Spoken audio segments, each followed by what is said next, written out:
পৃথিবীতে সর্বপ্রথম কোরবানি কখন হয়েছিল? এটি পবিত্র কোরআনের একটি অলৌকিক ঘটনা। পৃথিবীর প্রথম মানব আদম আলাইহিসসালামের দুইটি পুত্র ছিল।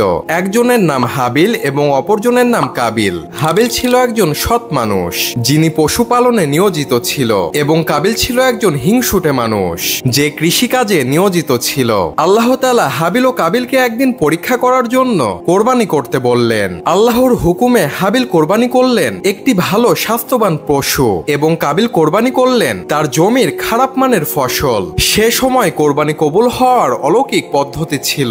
আসমান থেকে আগুন নেমে আসতো এবং যার কোরবানিটি কবুল হতো তার কোরবানিতে আগুন ধরে যেত এবং যারটি কবুল হতো না তারটিতে আগুন ধরতো না।